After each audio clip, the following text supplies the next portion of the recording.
Welcome to the Thriving Farmers Podcast, where our mission is to inspire, educate, and celebrate sustainable farming. We believe that you can build a profitable and sustainable farm that gives you true farm freedom. Join us as we talk to farmers, innovators, educators, and entrepreneurs to glean their top takeaways in business and life. In this episode, we interview Ray Tyler, who farms and educates at Rose Creek Farms in Selmer, Tennessee, with his wife Ashley and their children. In this interview, we break down how Ray got started farming, their drastic shift into a much more focused production system, and their diverse marketing to make it in a very rural part of the country. We also discuss challenges they faced along the way in learning how to farm. You know, Ray is one of the most caring, the most passionate people about family farming, being on the land with his family and making the farming lifestyle work for him. They've had a lot of challenges as they've gone forward in their farming lifestyle, but Ray is still very passionate about training other farmers as well. And you'll see that through the events he hosts, through the education he does, and just the availability that he makes to other farmers with his time.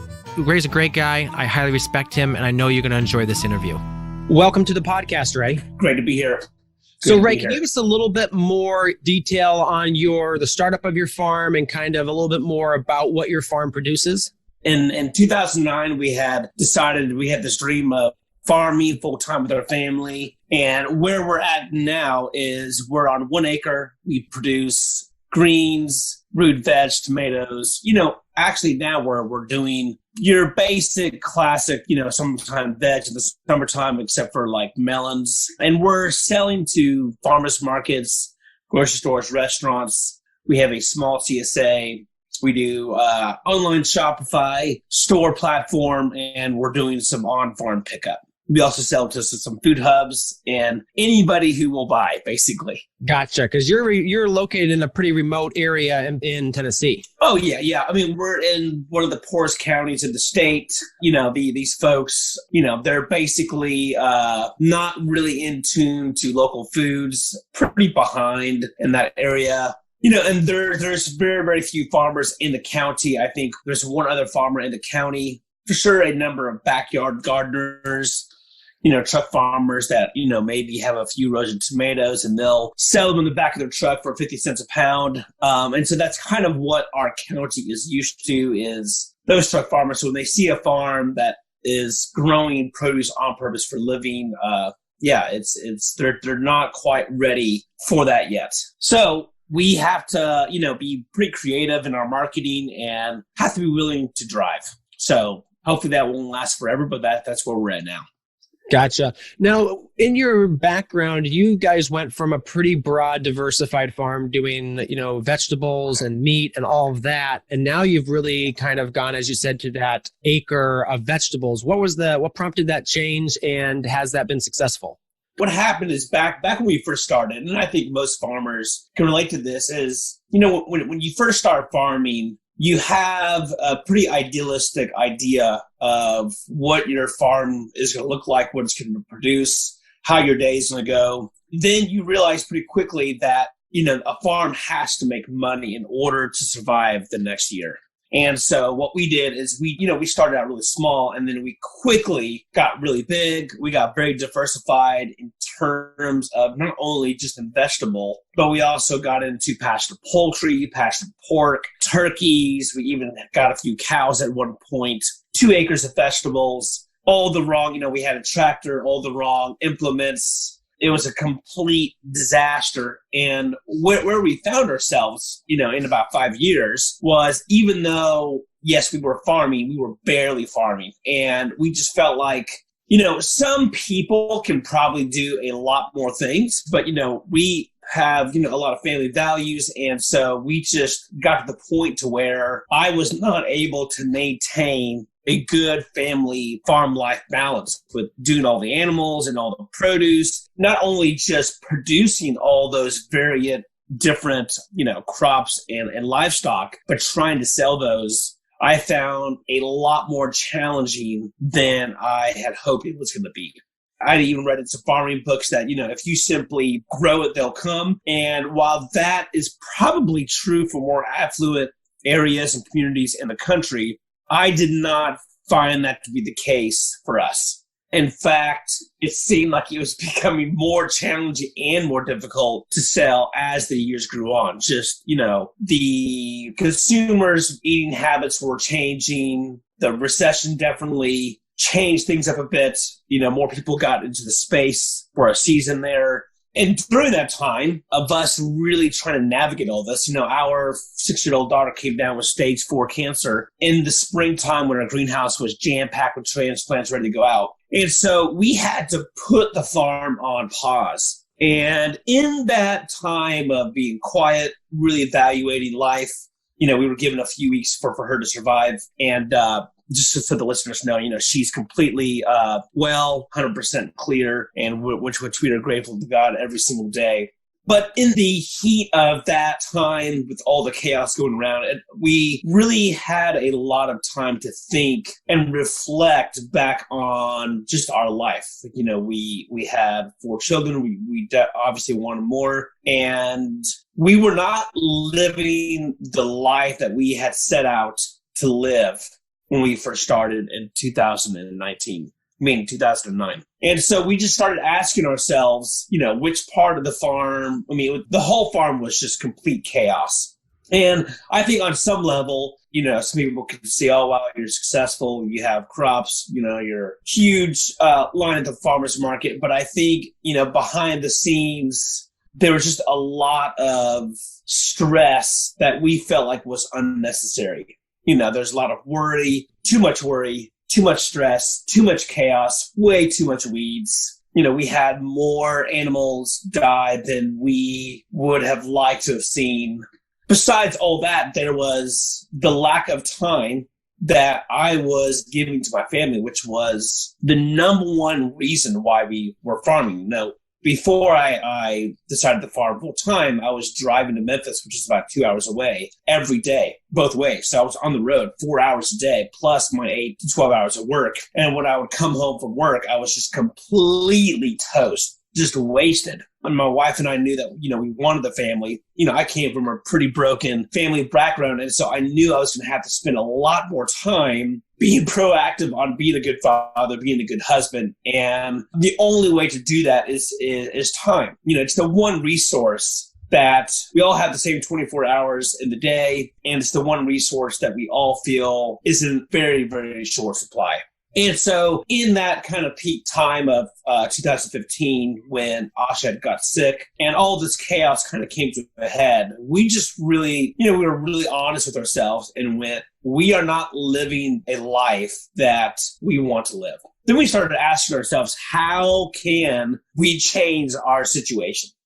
That's when we really kind of took a major hard look at everything, and we decided that we did not enjoy the animals like we used to. We stopped eating pork for Asha's kind of health diet. And so we completely lost the joy of raising pigs because, if we're not eating this meat that we're growing, like, why grow it? So we quickly lost the joy in that. And then we started kind of imagining a different farm. And we found that if we went to less acres, we felt like we could control the weeds better. If we got rid of the animals, we felt like when the tomatoes and lettuce needed to be planted, we could plant it rather than butchering pigs or chickens. And so we decided to get rid of all the animals, cold turkey, like nothing. We don't even own a cat.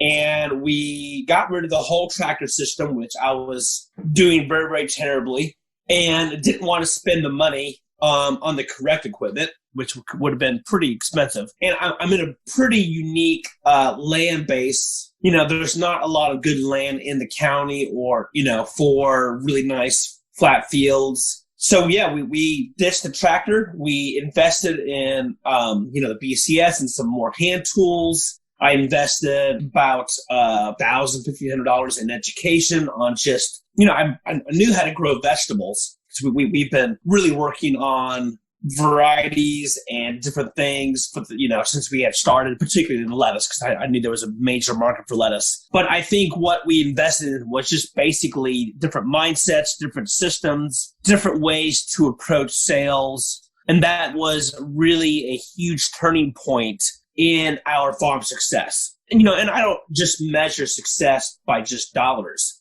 We measure success with how much fun are we having, how much joy do we take from the farm, how much time is it giving me and my family, all those things. And we felt like when we made that decision, the next year, we did this really strict 8 hours a day of work. Obviously, there's days here and there on occasion where we worked more if we had like a big order come in or if the water pipe busted. But our basic principle was 8 hours a day. And we really buckled down on our sales. I approached different sales outlets that I was very against, like things like grocery stores, things like food hubs, things like being open to driving further away than I was currently doing. And that really made a huge difference in just our overall production.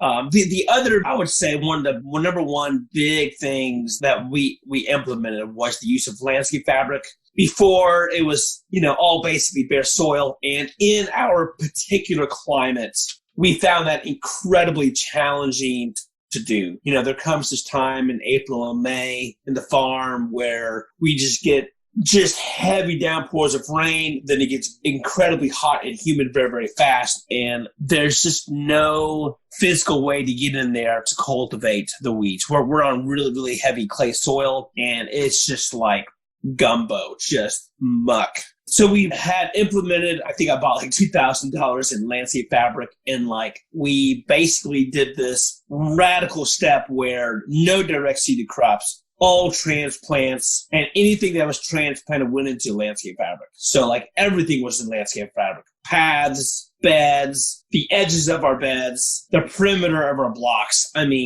And I think we had clocked in, besides for a few beds of carrots that we tried, basically I think I clocked in 10 hours of cultivation for the whole season. Wow. It's just incredible. For an acre, that's pretty amazing. So that was huge. We had the most productive, healthiest vegetables because they weren't competing for weeds. Mm-hmm. The vegetables stayed cleaner. We weren't tromping through the mud in the paths as we were harvesting. We just had a tremendous amount of fun the following year. And every year since, we get better. We add more crops. And the other thing I'll mention is before we were trying way too many crops. And since we had no real control of our farm or what we were growing, we were growing nothing well. And so I had learned some basic principles on how to grow vegetables, particularly greens in our climate, from doing a lot of trials. But I never was able to be really successful because I was so distracted from taking care of livestock and all the other animals, all the other crops, and trying to deal with, line trimming, weeds in the paths, just insanity. So in 2016, we basically dropped about 40 different crops. And we specialized, I think, between 10 to 15 crops. And we just made some really strict schedules, got some really intensive systems in place, and we followed through, and we tripled our income. It was just amazing. It was the first year that I was able to give my wife a really good, healthy check each week. That is amazing. Yeah, there's a lot more to it, but that's kind of the basic principle changes that we applied that made a massive turning point in the overall success of our farm, which was number one, time, and number two, a lot more money. Yeah. So kind of following up on that, your farm at the beginning wasn't really sustainable because it wasn't giving you that income. What does a sustainable farm look like to you? And, people dislike the word sustainable, so maybe you say regenerative or, profitable. You kind of unpack that for us. Yeah. So for us, the way we look at it is, number one, it needs to be a fun and pleasant place to be at. And so I think that's number one. It needs to give you freedom of time. Like if you feel enslaved to your farm where you just cannot leave to go see family, you can't leave to go hiking with your kids, then for us, we have a lot more things going on than farming. The farm giving us time to do other things than farm. And I think the land needs to be able to give back to you, year after year, which means, you got to be able to implement practices on your farm that will ensure that you can leave the land in better shape than the way you found it. And so for us, we've looked at a really intensive mineral program, composting program, not overtilling the soil, really looking at, making sure each year we want to see more earthworms. When I first started on this farm, there was no earthworms at all. We could not find one. And so for us, being a sustainable farm means, we need to see more earthworms each year. If we ever see even a slightly less percentage of earthworms, we're going to be very, very concerned. So that's a big indicator for me. And then the last thing would be money. Like, it has to make money. I've seen so many farms in the last 10 years stop farming, not because they didn't like it, because they could not make it financially viable. And so ultimately, they were not running a sustainable farm. Sustainability is, time, financial, is the soil. There's so many aspects that we feel like is important on our farm that needs to be attended to make sure that you can be farming, that your farm, your land, wherever you are, 30, 40 years from now, and if your kids want to do it, indefinitely.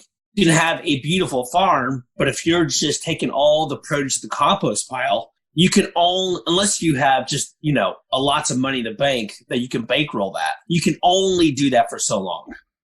So you have to sell what you can produce, and you have to produce really good crops. And it has to be a fun place, not only for you, but it has to be a fun place for your team. If you're going to have help. And most farmers have help. We definitely have help. It's very, very important for our farm. And so it needs to be a fun, enjoyable place for your workers as well, and having a future for them where they feel taken care of, they feel heard, they feel like they have a future as well. So I think all those things is something that we feel like is important for us to implement, practice, and address in order for, our farm to be sustainable for years to come.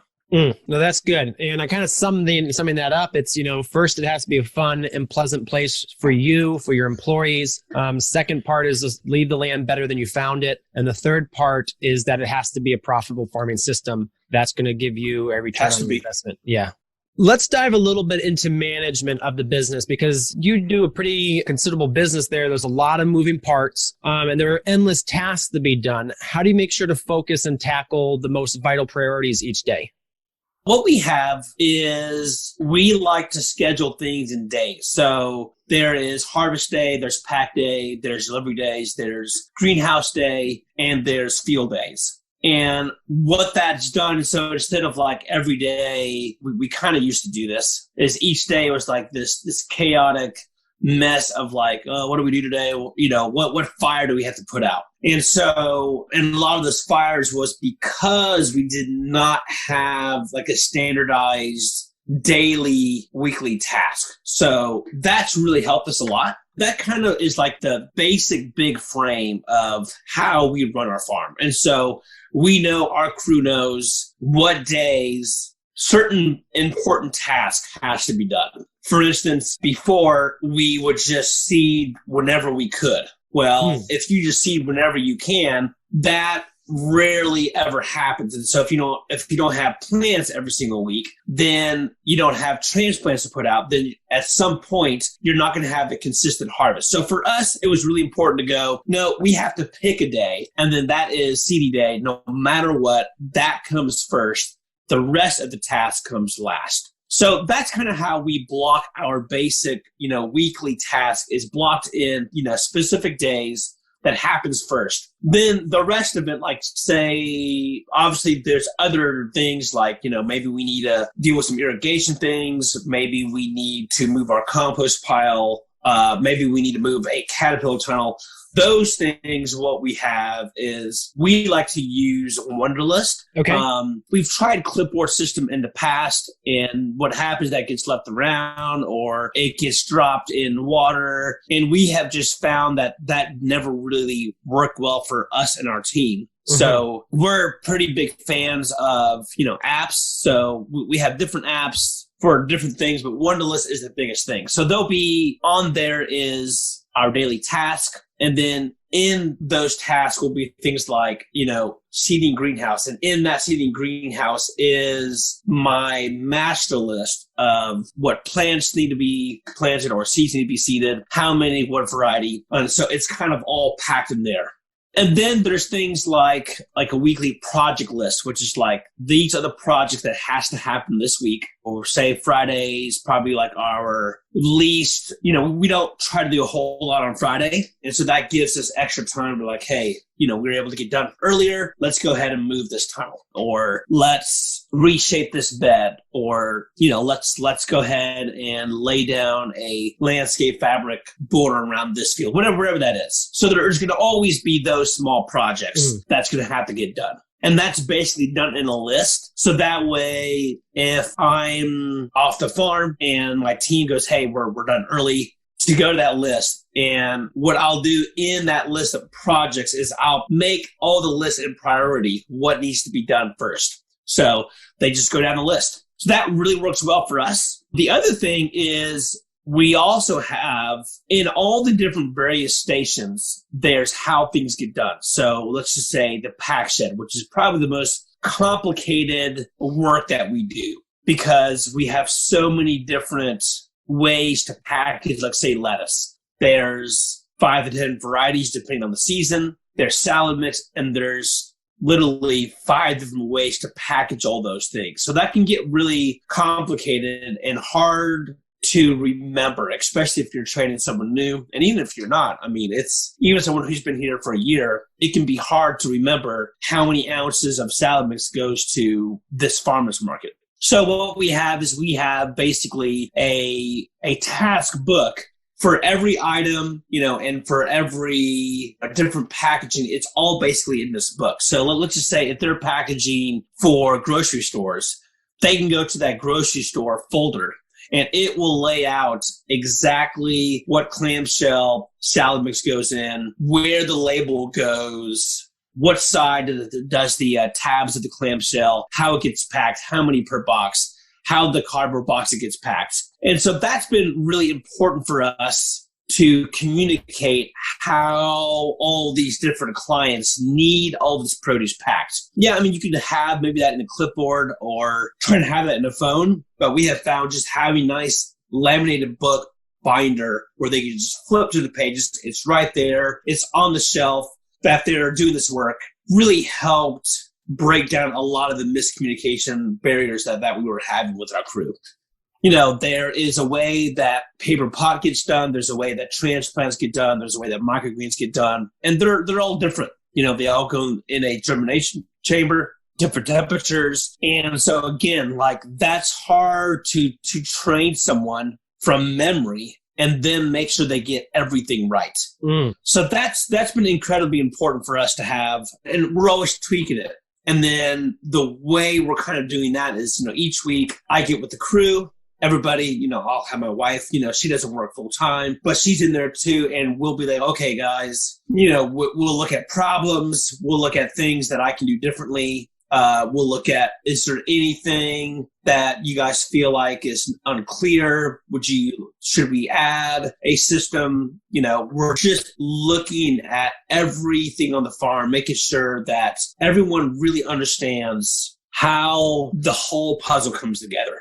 Because everybody is so different. So if I just made a system that worked for me and my wife, it'd probably be very, very basic, right? Because we don't need as much information, but you get someone new or maybe even someone who's been here for a couple years, what they need could be different and may need to be upgraded, So we're always changing that. And I think for us, it's been important for us to do that as a team. It's really made communication and what we do from day to day very enjoyable. Yeah, because when you have that system that everyone can follow, it's so crystal clear. And then it makes even, correcting when mistakes do happen, you can always go back to the book. Yep. And the book can change. That's fine. Say if there's a new client or maybe an employee came up with a new way of doing something. Again, I like to surround myself with people who are better than me. And so I'm looking for really smart, capable people. I encourage their ideas. It doesn't mean that we do it. Obviously, it's my farm. We're not partners with our employees. They're our employees. But I value their input. They're the ones doing the work, not me. If you have an idea, let's talk about it. Maybe we'll try it. Maybe we'll wait till next year. Some things it's too much to change. Sometimes when you have a train going down the tracks, it's harder to stop it. So there's better times to make changes. And that's different for every farmer, every farm. Some farms are going to be like, no, it's this way. If you can't do it, move on. And that's fine. For us, we have found that we're able to attract and keep really good people by kind of always communicating how they feel the task is being done. In short, it's Wunderlist for the main bulk of it. And every major kind of point of the farm, there's like a whole SOP physical book that's like pictures. Like what we've done is we've tried to dumb down our farm so basic that anybody, doesn't matter how much experience they have in work, they can come in there as long as they can read and they can see, they can understand how a certain task gets done. That is awesome. And yeah, it's been incredible. So yeah, it does take work to do that, but the more you can dumb down a system, the more enjoyable we have found our farm to work at. I think our employees would say that the same thing. Yeah, and I think right there, something we teach is you need to spend as much time, if not more, working on your farm instead of in your farm. And building that SOP manual out is working on your farm. And so that's why it's so enjoyable. Yep, it's never done. Like we're always tweaking it. There's always an easier way to do things. There's always maybe a more efficient table or a tool or a sink, or there's always things that could be added. The learning never stops. Yeah. So let's talk about, there's always challenging times or situations that could have devastated or even ruined your farm, but you persisted and you're still farming. Tell us about that situation and what you learned from it. Yeah, I mean, I think the whole thing with Asha, I think we almost quit farming. My wife was at that point, basically working 40 hours on the farm, and she stopped, which was a pretty big blow. It's having a team member, or even owner who's invested personally stop farming is pretty challenging. And then just the overall dynamics of all the hospital visits and all the time that I was not on the farm. We did consider, me just getting the 8 to 5 job just for that time. But the more we thought about it, we felt like we need to change the farm first. Like we felt like we were working for the farm and the farm was not working for us. And so there was this point when, we were very seriously thinking about just folding it up, just because family is way more important than any kind of business, any kind of farm. And, we're looking at, our child's life, like literally be on the line. But the more we thought about it, we thought, yes, we could close it down, but we feel like what could happen if we changed how we farmed and farmed in a way that the farm could work for us versus the other way around. And I think Ashley really wanted us to keep farming because I think the potential of me being around more, having more time, us being able to do more things as a family in the future was a lot more likely than me working for someone else. So I think when we decided, okay, if we're going to keep doing the farm, we're going to have to change drastically. And so I think in that time of like, yeah, it almost put us out. But I think us changing our mindset of like how, instead of kind of going, the farm is this, it's terrible, our life is terrible, we asked better questions of how can we change our situation? It was how can the farm work for us? How can the farm give us more time? How can the farm give us more money? How can the farm be more productive? How can we get more earthworms? Like we just started asking ourselves just some really good questions that made us really think and search for answers. Some of those answers came from us doing a lot of trials. Some of those answers came from us getting some help, from reading some books. We did some pretty intensive consulting with 3 or 4 farmers. All those things really led to us having a completely different life, honestly. Like, I mean, often Ash and I will look back on, our life before the whole cancer and the whole change. And we're like, man, let's just say it's a really hot or really cold day. We're like, man, this is, we just think back to how it used to be. We're like, man, it is a cakewalk now. So easy, so easy. I think just us asking ourselves better questions led to a much more enjoyable life, profitable, more time. The second thing I would say, that really happened last year, and that was we had some major record flooding. A lot of farmers in our area were pretty devastated by the rain. We had to take about a quarter of our land out of production, do some major dirt work. I think we just in crops alone, we probably lost $50,000 in crops. Not only do you lose the money in crops, but you lose momentum from customers, which is a huge deal. Because, for us in our area, consistency is king, right? Like you have to be, if you're going to sell to a restaurant and they want arugula every single week, you have to have it every single week. Like they don't understand why don't you have it? Like Cisco has it every week. Why can't you have it every week? Yeah. Some do, but the vast majority of people don't understand inconsistency from a farmer. So that was pretty incredibly challenging. And, we have really heavy soil. It just doesn't drain very well. It doesn't matter how much you broad fork.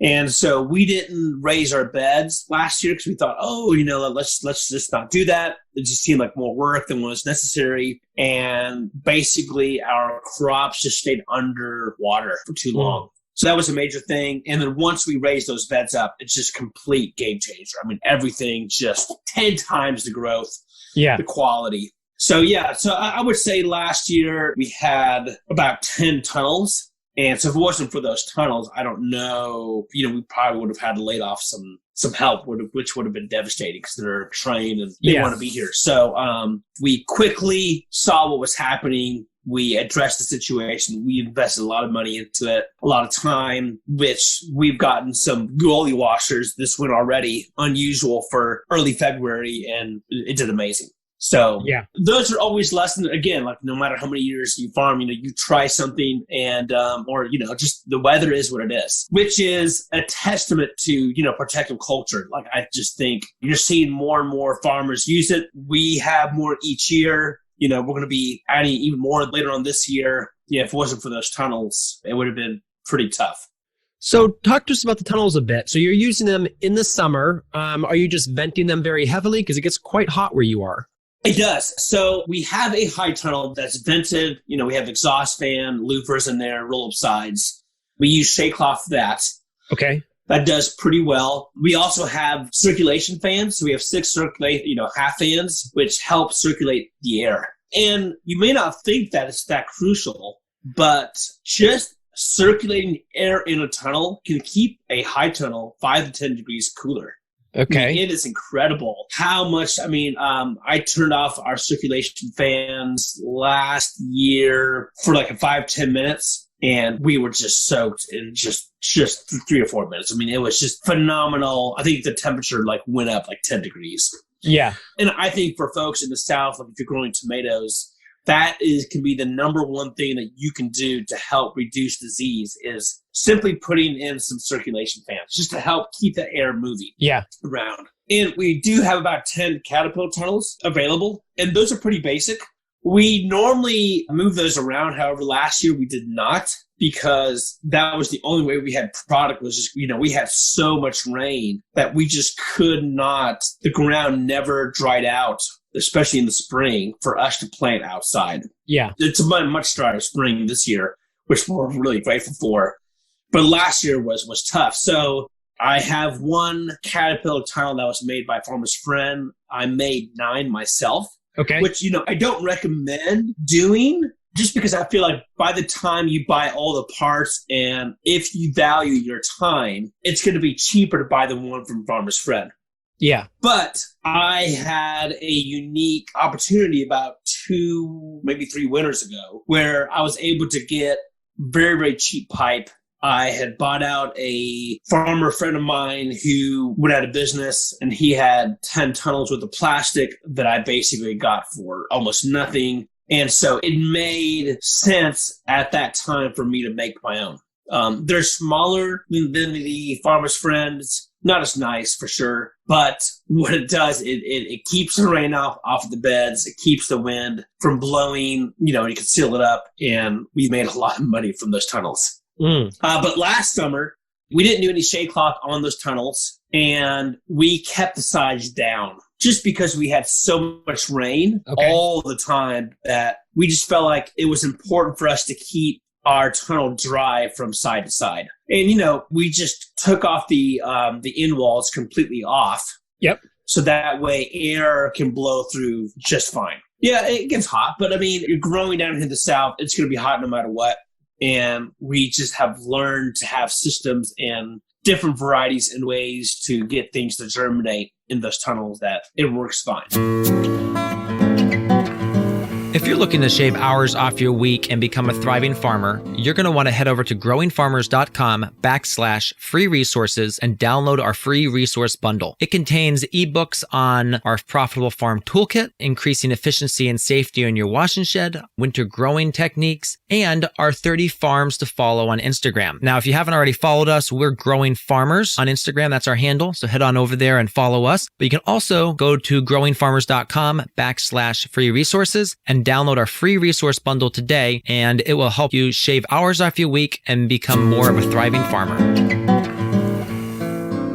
So you're saying that it's more important to have the dryness and then be able to control the water and then getting in too hot. So it's almost like as long as we take care of our soil, as long as we give them the water they need when they need it, they can take a lot of heat that we think that they couldn't, but because we've been not giving them what they need beforehand, that's why they were not being able to take that heat. I don't know if what I said just made any sense. Yeah, it does. In short, to kind of break it down is, you have to control water. And so as long as you have plenty of water and you can apply it when you need it, you can grow in some pretty hot climates. So those tunnels, what that does is that allows you to control the water, to add it when you need it, to stop it when you don't need it. And where if you leave where heat, it's hot. It's hot for sure. But it's more important that we're able to control the amount of water that's going in our beds. It all comes down to control, which is why we're seeing such a huge rise in hydroponics, because those guys can control the climate. Yeah, no, it's an incredibly attractive system. We just basically you can dial everything in down to the degree or to the percentage of the nutrition solution they're getting.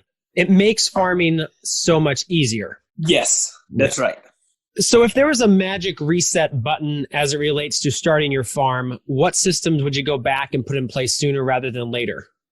I would say definitely our whole lettuce system for sure. And I think that's been a huge deal breaker for us. Wish I would have known about that when I first started. So that would be number one. Number two would be definitely using all landscape fabric for my first few years while I'm trying to get my weeds under control.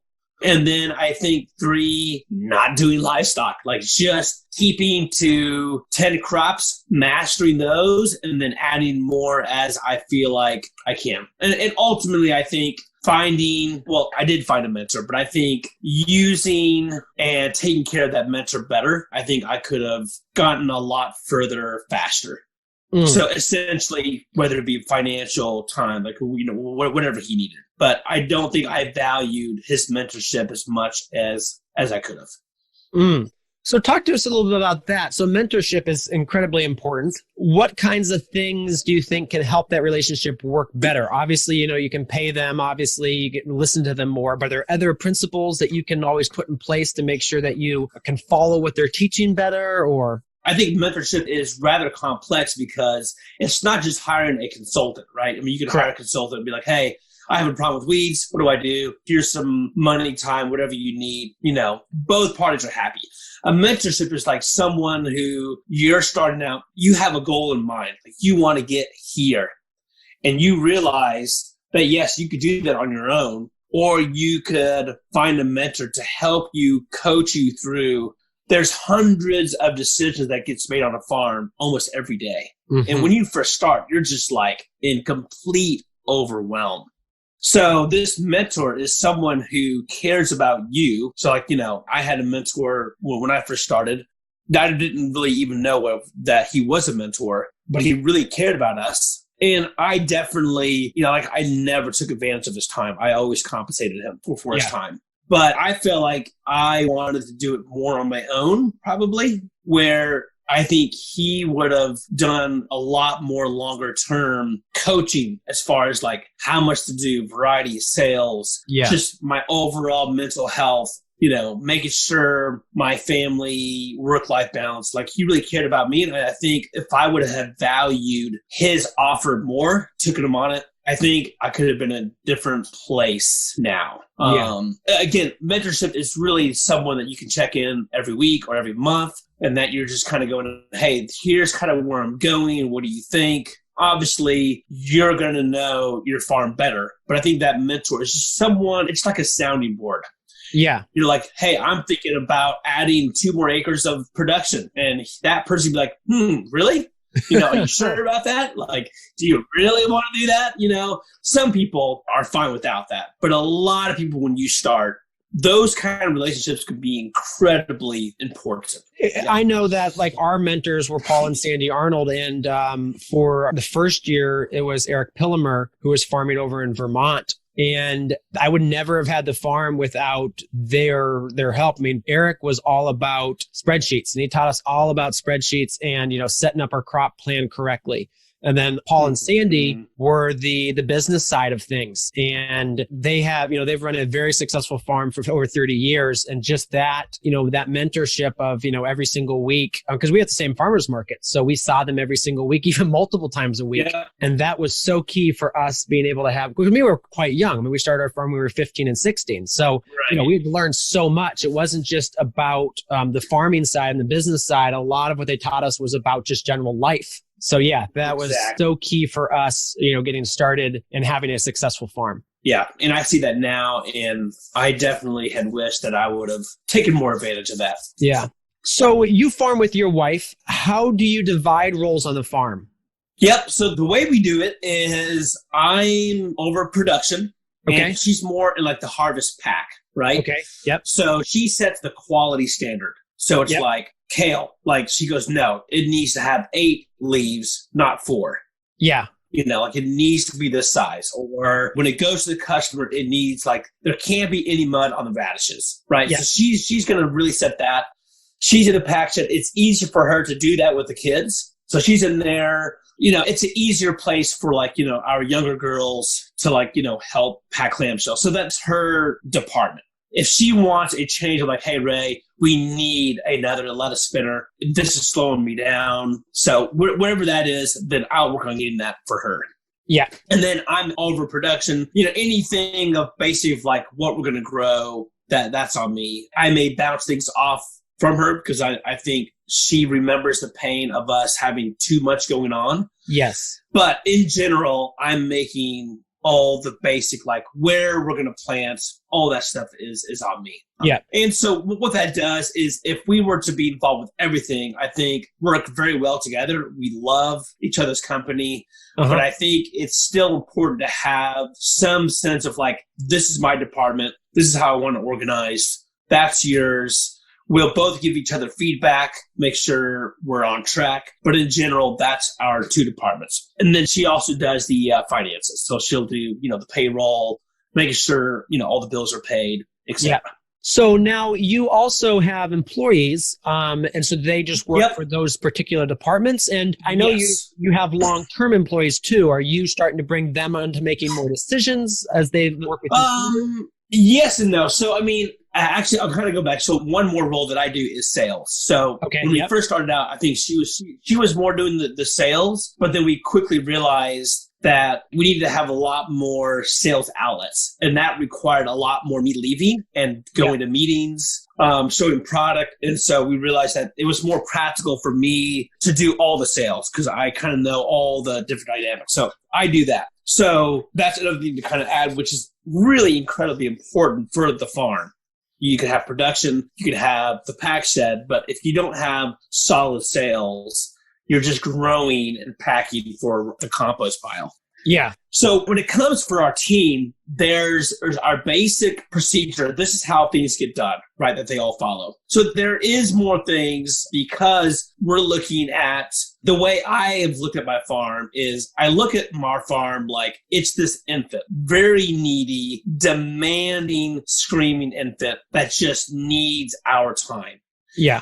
And what we're trying to build is a business that can grow up, be mature, and work without being told what to do every day, all day long. So that comes in the form of one, having good systems in place, and two, having people who are capable of making decisions on their own. Because so much of farming is you're solving problems, right? Mm-hmm. It rains, and it's going to rain for the next week. Lettuce has to go in. There's a few open tunnels. So we got to change the plan and figure out where we're going to plant what when. So those kind of things, I am trying to get our employees to make more of those decisions. Gotcha. But, we're doing it together. So it'd be like, hey, there is 4 beds open. It doesn't really matter what beds get planted where. You make the decision. Yeah. Gotcha. As long, and we're recording when it gets seated and then what bed. So all that's being recorded. Yeah. And then that way, let's say if I'm going to be gone for a week and then that happens and he sends me a text, hey, there's an open tunnel. Can I just plant wherever? It's like, yes, we've already done that together. You can do those kind of things. Or let's just say we're trying a new crop. Yeah. There's a few new crops that we're trying now. And it's like, we're both, the team that I got, they're very, very, very, very smart, very, very good people. And so they have a lot of ideas. A lot of them we don't do, but some of them really work. So we'll do something together of like, hey, this is kind of the perimeters you can work under. You can trial any idea you have on this particular crop as long as you don't go over these boundaries, wherever those boundaries are. So that gives him freedom or her to experiment and try different things. And it kind of gives them, it makes it fun for them. It gives them a little bit of, maybe not ownership, but a little bit of pride of like, hey, I helped figure this problem out. Yeah. Again, I don't care who figures out this issue. We just got to get it figured out. Like if it takes one person or it's the whole team, it doesn't matter to me. We want to get here, and however we get there, as long as we get there together, I'm happy. So I think for us, it's important that my team feels like we're a part of the team. Like it's not just me and they're just a bunch of minions who are running around. Yeah. Like I think there's a lot of value in the team feeling like, we are, number one goal is to grow the most healthiest, best food that we can for our local communities. Yeah. And to create an environment that is fun for them and that can make enough profit that they can get paid very, very well, which they do. We're all, yeah. And, we kind of stand as for our employees and pay and stuff. So I think the more we can do this as a team, we have just felt, we've been able to achieve a lot with very, very few people that way. Yeah, so we just interviewed Jordan Green for the podcast, and one of the terms he threw around was pro-employees. And I absolutely think that's a really great way to think about it, is that you're bringing on people you want for the long term, and you want them to be an active participant in the farm, not just another cog in the wheel. Yep. We have a girl who's in charge of our pack shed now. I mean, she's kind of like almost taking over Ashley's job. And she has done come up with some amazing ideas and systems that we wanted to kind of change, but it wasn't really in our priority. But she just, we gave her a little bit of freedom and gave us some ideas, and we liked it. We tried it and it worked great. And it really gave her the sense of like, she's not just going through the motions. She's really looking for what is the best way to do this task. Yeah. It's the same thing with our farm manager, Judah. Like he's a smarter guy than I am, really. And, that's why he's here, because he's smarter than me. So even though he doesn't understand how the whole farm works, doesn't have as much experience, he has a very bright mind. And the more that he can use some of those ideas, he feels a sense of like, yeah, this is, a part of this team. I'm needed. Yeah. My ideas are needed. They don't always get implemented, but it's important to have a very engaged, highly active team that wants the farm to succeed. Yes. That's what you need. Like if they're just there collecting the paycheck, they need to go somewhere else, but you need to get people on your farm that wants to be there, that wants the farm to grow, to succeed and do better. Yeah. Because, we always want and we always can do better. And sometimes it's getting a different person's perspective on like, maybe asking the question of like, I know we do this, but is there a particular reason why we do this? Maybe there is, but maybe there's not. Maybe we just do it because it's what we've always done, Yeah. And there's a way that can be done with respect. We can respect one another's ideas. But yeah, ultimately, we want a really fun, engaging place where our long-term team feel like they have a part. Yeah. They have a future, not only in the work, but also financial. Like it needs to be where they feel like there's no cap to the farm. Like the more they do, the more they care, the more they can make. Gotcha. So let's move into talking about beginning farmers. What do you feel the biggest mistakes that beginning farmers, you see them making, you see that they could make? I think number one, not investing in education from the very beginning. I think some of them, they get a book and they realize how they just think, well, I'll just do what the book says. But then they don't realize that context and environment plays such a huge role.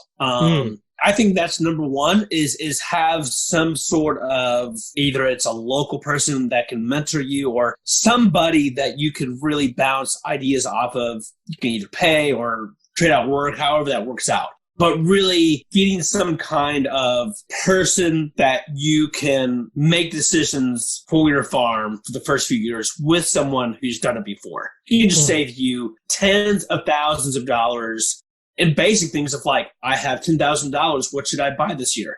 Like if you go out and buy a brand new tractor, but you have no tunnels, you have no packing shed, like, do you need the tractor? Maybe, but maybe in your context, if you only have an acre, maybe you shouldn't, And then what happens is they buy all the wrong tools for their size and context that they can't make any money, and then they ultimately go out of business. So I think, but having a good mentor, farmer friend you can call, however, there's many, many ways to do that. I think that's one thing.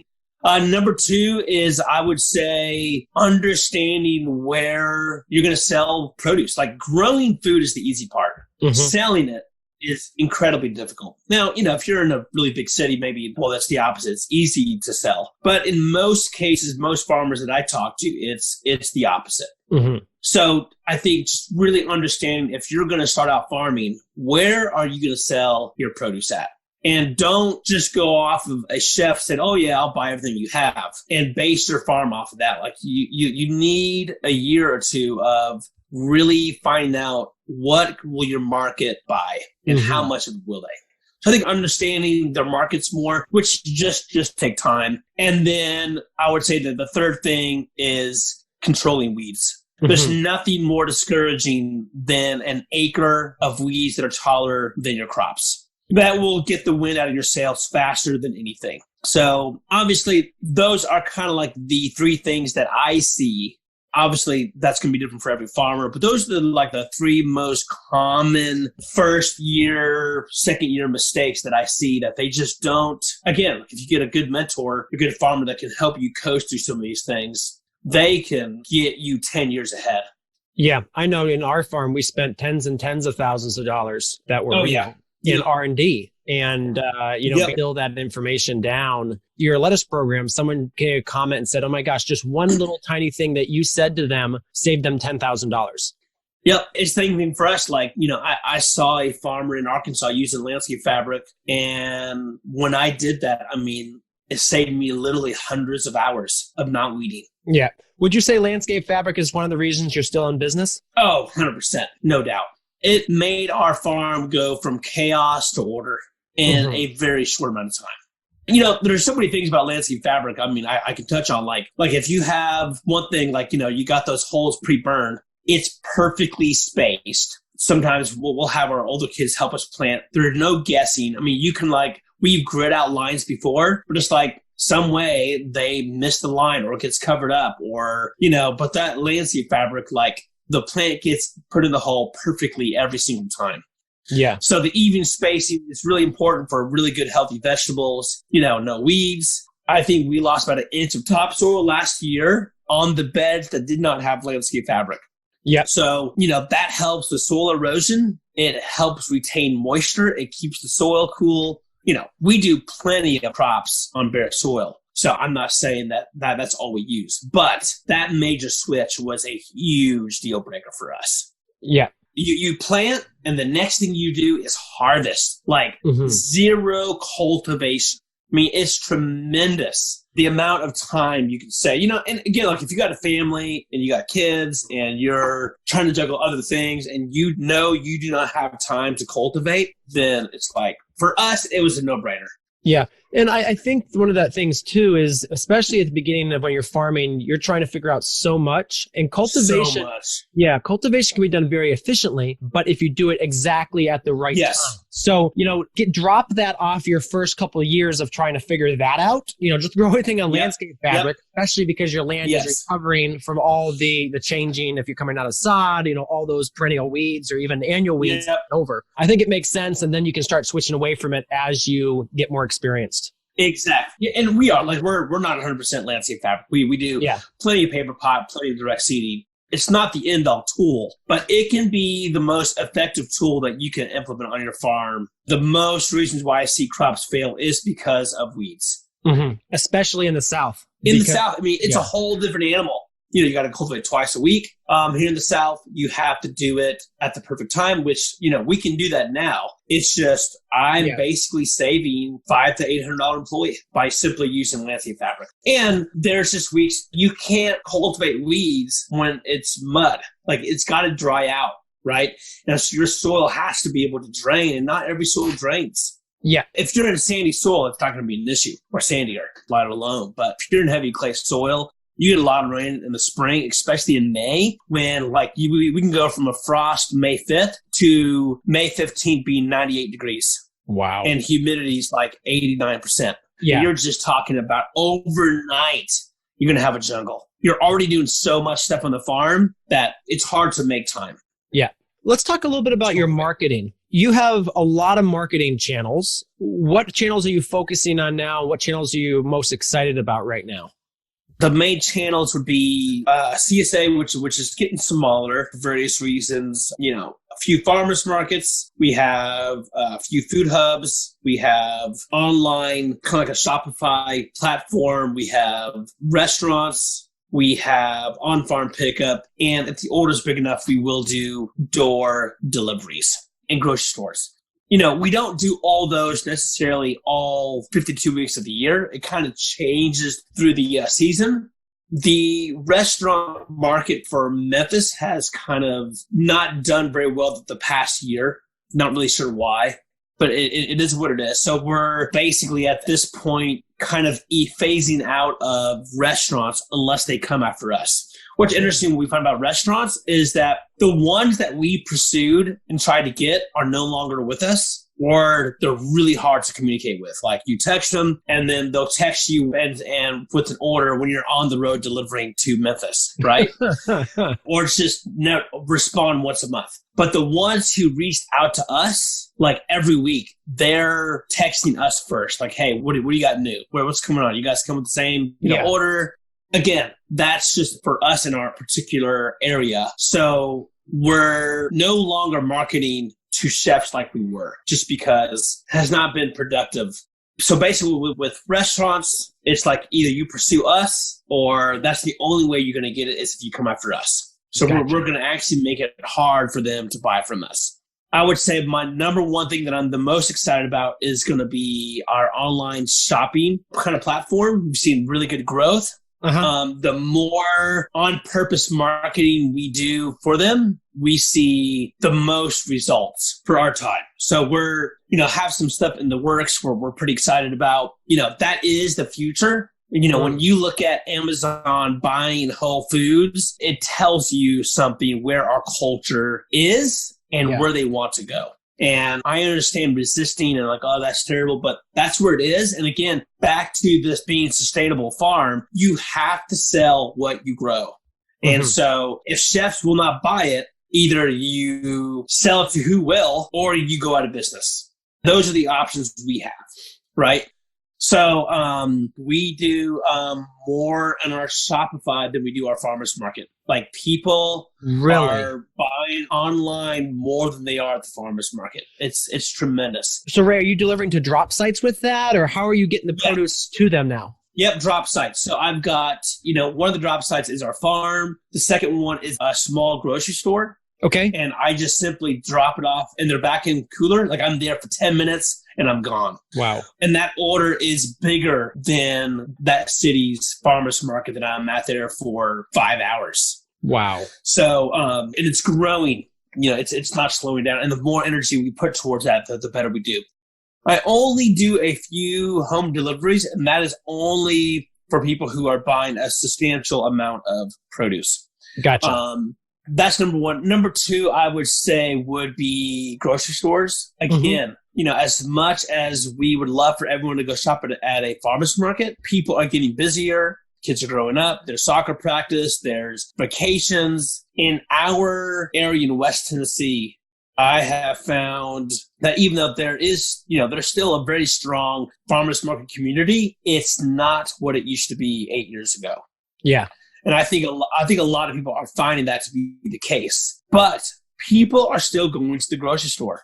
I don't see that changing. It may change at some point, but I don't see it changing anytime soon. We are seeing really strong growth in our grocery store sales. That has been very, very important and solid for us. And so we're looking at expanding that for sure this year. Yeah, so that's definitely, and I think food hubs are nice. You don't get as much money for the product, but it's quantity. And again, for us, growing is the easy part. So I'm willing to sell at a much, much cheaper price if I can sell some quantity. Food hubs are tricky. Like, oftentimes they're going to be in a bigger city. So if you're not in a big city, you got to be willing to make that drive on the day that they ask. Obviously, we're definitely looking more into that. But I would say number one is our Shopify online. Number two would be grocery stores. And number three would be, food hubs. Yeah, that's very interesting because you look at, how so long it's been, farmers markets, it's been CSA, but you're finding that it's been changing and that you've got to go to these new methods to still reach your core customer base. And I think what's going to happen is I think that, look at where marketing is trending is that it's going to click list or it's going to Amazon home delivery. That, I think that's where we are going to be moving as a consumer culture because people want convenience and they are willing to pay for convenience. Yep, 100%. And we as farmers, we can either boycott that or we can, accept it and adapt and change with our environment. Absolutely. So a couple of questions here to wrap it up. If you could pick one, what would be your favorite farming tool? I feel like this changes each year. I don't know if a high tunnel speaks for a tool, but I would definitely say tunnels. Protected culture is definitely my favorite tool the past 2 years. I mean, just the amount of produce that you can grow in those and, you can plant on schedule, rain, snow, wind, like it just does not matter. So I would say maybe that's more categorized as infrastructure, but that's definitely one. As far as tool, I think paper pot is still a pretty fun tool to use, incredibly fast. It's not the end-all tool, but there are some crops that we grow that we could not grow before. Until we got that tool, things like beets, for instance, we could not grow a good quality beet in our environment. Yeah. As soon as we got that paper pot transplanter, it was just a game changer. Like even in July, August, we had beets from that tool. Yeah. I've actually been there and seen those plantings and they were absolutely beautiful. Yeah. Yep. All right, let's talk a little bit about your farmer education because you become quite well known in the South for first, year-round lettuce production, but also just dealing with the Southern climate challenges. Yep. How are you doing farmer education? Where can people find more information about you? I really kind of did not set out to be kind of any educator. I just wanted to farm. There's not a lot of information in the South for like market. There's a lot of things up north or in the Northwest. And if you look like on the map of like the number of certified organic farms, it's like California is number one, New York State is number two. And there's like this huge void down here in this like mid-South area. And there's a reason. It's a very harsh climate. So when we started, 10 years ago, really we invested just tens of thousands of dollars each year in like trying new varieties and like what would work, what timing. And so as we started being, relatively successful in those kind of crops, word kind of got out. And then we started getting a lot of emails and phone calls about doing some consulting. Like the second year I farmed, I started doing like garden workshops and like lectures for like local universities. But that was more of like a marketing thing of like, we would teach garden workshops to our local community because, that would get them to come to the farmers market.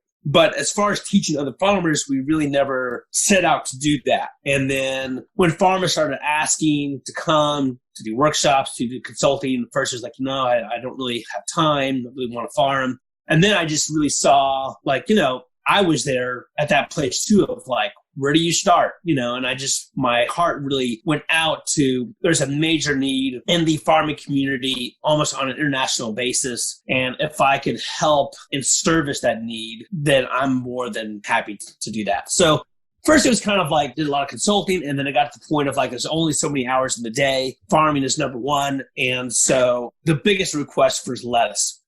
There are a lot of farmers from the Mid-South would come in the August because they had heard about lettuce, us growing lettuce. I would get farmers who would come and visit in August and like, you know what? I could sell hundreds of heads of lettuce for $5 a head, but I just can't grow it. And they were north of me. And so that kind of what really got a lot of this conversation started. But I got to the point where like I could not do every single consulting phone call, visit, farm tour. They would ask me to come to their farm, and I just could not do it all while maintaining a good quality balance with my family, which is, challenging. If I was single, it'd be like, let's go, Yeah. But it's a lot more challenging keeping my farm team going healthy and making sure I'm around for my family. So what we did is we basically went a lot of this information. I don't have time to do YouTube or blog or a lot of that stuff. But a lot of this information, I was repeating myself like the same thing over and over. We would do a 5-hour consulting session, and the same 5 hours was basically almost the same for every farmer. We just felt like if I could help 50 farmers a year, why don't I just make a course? I'm going to teach all those 50 the same information. Why don't we just do a course? They can buy it. I can be support. I can help coach them through. We made this, lettuce course that really brought people from seed to store. All the things that we have learned over the past 10 years, all the mistakes, the trials. What I wanted to do was create this basic course that could really help answer all the questions for people who had the sales, but just, they looked at all the YouTube videos online and they still couldn't figure it out. It was basically trying to solve a very micro problem in the farming community. People from really all over the world who have similar climates as ours have been really engaged with this. And so it was just a way for me to scale my time and to help a lot more people solve, the problem of how do you grow lettuce in August when the heat index is 120 degrees? Mm-hmm. I basically just created this course that I wish would have existed 10 years ago. So that's really where I'm spending most of my time now, is just trying to help these people really dial in that one crop. It's really all about cash flow. Like farms live and die by cash flow. Mm-hmm. And the most easiest thing to sell is lettuce. I mean, there's a lot of crops out there. So, we grow a lot of other crops. It seems like on a universal basis, yes, we can grow beets in August, but people aren't really that doesn't really excite people too much. but Yeah. lettuce does. Yeah. And it's the one that we've worked the hardest at, spent the most amount of time developing. And so, and that was the biggest thing that I was getting most of my consulting work on was lettuce. And now it's definitely moved more into the whole farm system because we were growing almost everything except for melons and sweet corn. The lettuce has an incredible margin too on one bed, 130 by 100 foot. Oh, very good. $1,000 easily. I would almost argue that it has the same margins as tomatoes when you factor in the amount, labor. Actually, lettuce has a 3 times tomatoes margin. I'm not surprised. Yeah, because tomatoes, you're seeing those in December, right? Yeah. A lot of labor goes into grafting. A lot of heat gets put into those things. A lot of time in trellising, harvesting, packing. It's still a profitable crop, but nothing compares to head lettuce. Yeah. All right, cool. So where can people find more about you and the work you do? Yeah, you can go to my website, rosecreekfarms.net. We're on Instagram, Facebook, all those places. Yeah, you can shoot me a DM or email me on either one of those sites. We're hoping to add some more educational stuff, some basic things for folks as time goes and I get more time to do those kind of things. Really, I think there's a huge lack in really good education on farming in the South. There's a lot of just hundreds of books on farming up north, but not so much in the South. I myself spend thousands of dollars each week on education and, honored to be at a place where I can pay that forward. All right, Ray, thank you so much for your time today. And thank you for being on the podcast. You got it. Thank you, Michael. So there you have it, another episode in the books. So I'd love if you would hop on over to iTunes and leave us a rating and a review. Those mean everything to us. We love to hear what you're thinking. If you have a podcast